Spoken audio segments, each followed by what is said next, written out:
It seems that for the past 3 or so years, people kept saying E3 is dead, it's on its way out, blah blah blah. And yet here we are with a few days left till E3's digital event, waiting with bated breath. Breath? Did you say breath? Yeah, why? Breath of the Wild 2 confirmed at E3, baby. Let's go. Let's go, bro. No, Let's wait, go. what? Why are you, what? Why are you saying that as if it's true?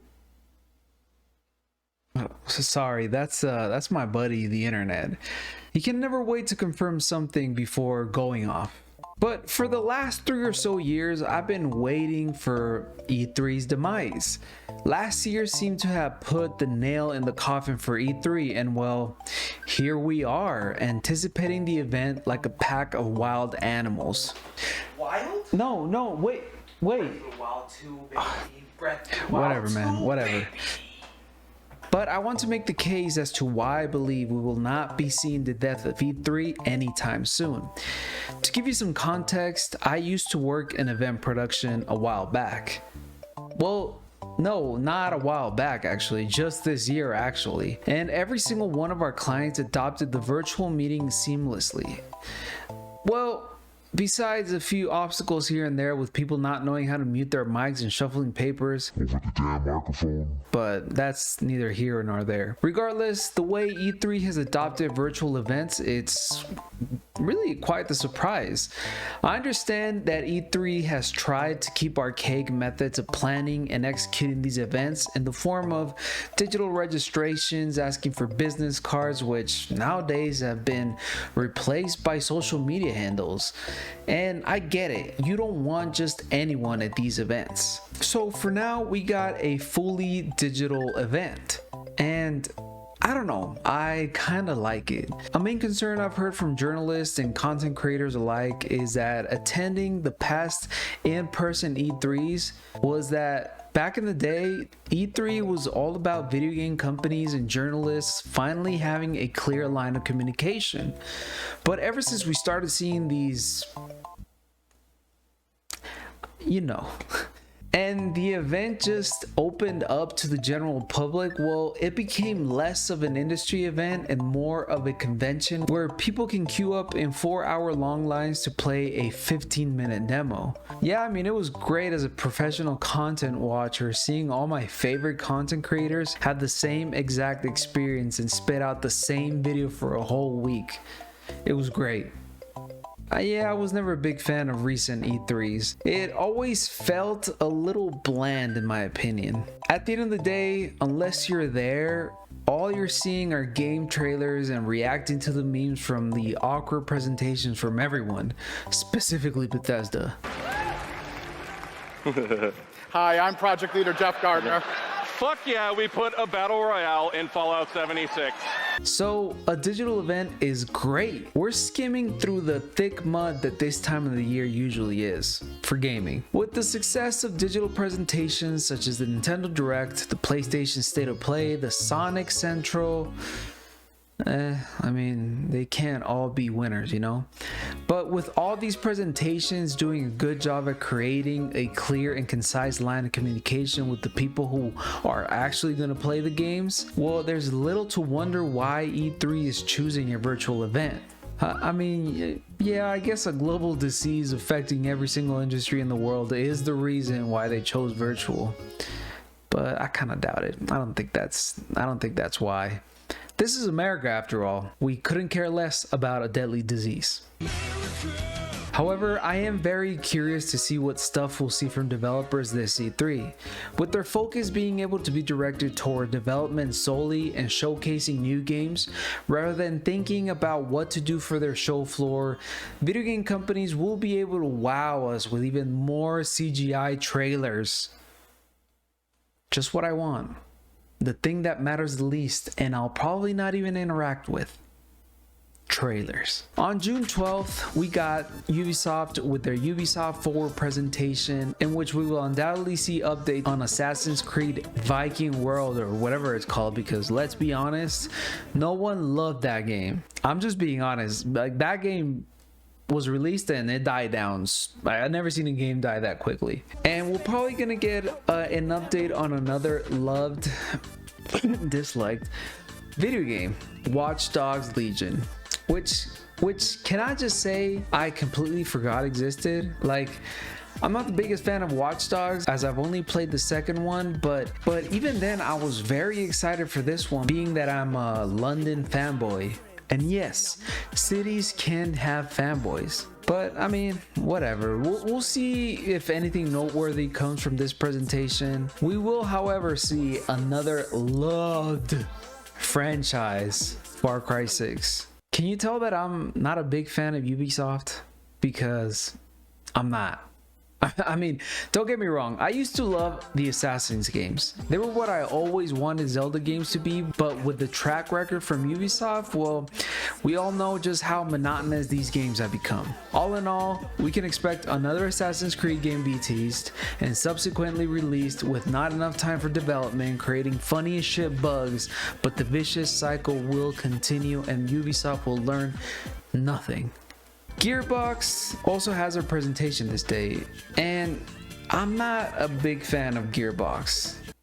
Man, do I even like video games at this point? I don't know. Either way, not much I expect from Gearbox except an update on Borderlands 3 and what apparently is now a leaked confirmation, Wonderlands, which is apparently a Borderlands spin-off. Oh, hold on there. Apparently this spin-off is going to be shown on Summer Games Fest. Ew. I thought I had to talk about video games there for a second. Whew. Moving on Sunday, June 13th, we got the two giants of gaming, and by two, I mean one, because this one owns the other one and is basically holding it in bondage. We got Microsoft and Bethesda showcasing this day what will hopefully not be Halo Infinite and the next Fallout game, because my disappointment gauges are being reserved for Nintendo's presentation. So please, Microsoft, don't talk, like, just... We're all waiting for it, but at the same time, don't talk about it. But yes, I am hoping and expecting to see some updates on Halo Infinite more than anything. We've had our fun making memes for my man over here, but I'm very excited to finally see the progress that 343 Industries has been able to achieve given the circumstances around this pinchetta. And as far as Bethesda, I'd be content if we just get a new Doom tease, but realistically that's not gonna happen. Doom Eternal is still on its way down, and well, I still gotta beat it. Square Enix also has a presentation this day in which they'll undoubtedly talk about an expansion to a game we all love to hate, Marvel's Avengers. The update is just more disappointment, but this time featuring Black Panther. So, I don't know, it might be good.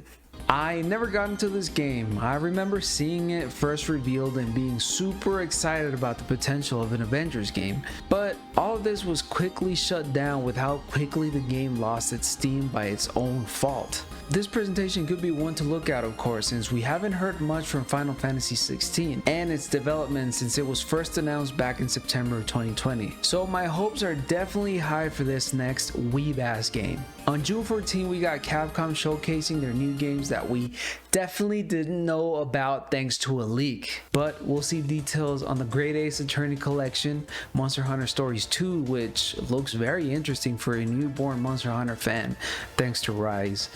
And Resident Evil 4 for Oculus. Bro, is there like a Guinness World Record for game on most systems? I feel we're gonna see Resident Evil 4 for mobile sometime soon. Oh well. We also got Take-Two Interactive having a showcase this day. Take-Two are, of course, the parent company of none other than Rockstar Games. And much like RE4, we can expect to just get GTA 5 on mobile and nothing more. Yes, my hopes are super low for what could be any news on the next iteration of GTA. GTA 5 is still a huge seller for Rockstar, and it doesn't seem that it's going to stop being a limitless pool of money for Rockstar anytime soon. Even though the recent patent on a new AI made by Rockstar points that the next GTA is in development, not much can be expected for this next game during this presentation. I don't know, maybe we'll get some more news on GTA Online 2 or some bullshit like that. The reckoning of post-capitalism video games. And finally, on Tuesday, June 15, we will see what we've all been waiting for. Nothing, because Nintendo clearly said they're focusing on games releasing on 2021, which leaves out a huge chunk of first-party titles because, let's be honest, Breath of the Wild 2 is nowhere near completion, so what's the point? Actually, there's a lot to be expecting from Nintendo during this E3 presentation. I don't know why I even wrote that in the script. What I'm expecting from Nintendo is a huge focus on the Pokemon remakes being released in November, as well as focusing on some of their mainline titles such as Mario Golf Super Rush and Game Builder Garage. However, I wouldn't be a Nintendo fan without misplaced expectations. I feel like this is where the actual Zelda 35th anniversary celebration commences. Like officially. We will obviously get a closer look at Skyward Sword HD in the treehouse, but we will most likely see another huge Zelda announcement, be it during the actual direct or the treehouse. I doubt Nintendo will only release one Zelda game this year, you know, the year of its 35th. If Mario's 35th anniversary celebration is anything to go by, Nintendo is going to cash in big on the expectation people have for Breath of the Wild 2. Now, I'm not saying we'll see Breath of the Wild 2 this E3 because I highly doubt it, but a collection of sorts will most likely be announced. Be it some 2D Zeldas being remade a la Link's Awakening, such as, you know, the Oracle games, or an HD collection of Twilight Princess and Wind Waker is a very reasonable expectation in my opinion. However, besides that, as much as I love to hear about Metroid Prime 4 or Bayonetta 3 or a new F-Zero game or a new Star Fox game or a new Mother or a new... Bro, why do I even like this company? Why do I even like Nintendo? Damn. I think Nintendo's E3 will be exciting, but a little tamer than what people are expecting. I don't know, with the disappointment that the imminent Switch Pro release has been, I think Nintendo has had to backtrack on a lot of its plans given the chip shortage and with just how well the Switch continues to sell. Nintendo probably sees no real benefit in releasing a console revision just yet. I mean, here's to hoping that me buying this thing right now isn't worse timing than the comments that my grandpa used to make at Christmas dinner. Lord rest his soul. And finally, we got Bandai Namco, which only means one thing. Jump Force 2 Reloaded. Jump Force 2, baby. Let's go. All in all, I really hope that this is a successful E3. I don't think E3 is dying anytime soon, as we can tell by this virtual showcase and with just how much anticipation there is behind this E3. I don't think E3 is gonna die anytime soon, and obviously a huge part of that success and that excitement are the actual presentations. But they still pull numbers. Now it's all up to the ESA going forward to really revitalize what is E3 and kind of reinvent the meaning of an E3 conference. I just hope that we get good games, and that's all I want. That's it. And maybe the Switch Pro, but I know that thing is not dropping anytime soon because it's been a mess, man. It's been a mess. This past week has been terrible. But folks, I've been True Fernie. Let me know down in the comments below, what are your expectations, what are your predictions, and what do you want to see from E3, and specifically specify what developers you're most excited about. Links to my socials are down below. Please make sure to follow me on Twitch, where I try and stream pretty often, but life has been getting in the way, but your support over there is greatly appreciated. Please also make sure to follow me on Twitter, where I yell into the void that is social media, and where you'll probably find me most of the time. As well, please make sure to join our Discord, where we talk everything and anything gaming, anime, TV, movies, anything that might interest you as my viewer. And also, if you didn't know, I have a podcast, and we do it weekly over on Spotify. Just search for Search and Report, and also on Anchor FM, and just on any platform that you like listening podcast on. Anchor FM is great. They publish my podcast everywhere. They're a great tool. And also make sure to like and subscribe this video if you enjoy it, but also if you didn't enjoy this video, go ahead and give it a dislike. Every single bit helps, you bunch of haters. But folks, please take care of each other, but most importantly, take care of yourself. E3 cannot come any sooner, man, because I'm done with these rumors and leaks. Peace.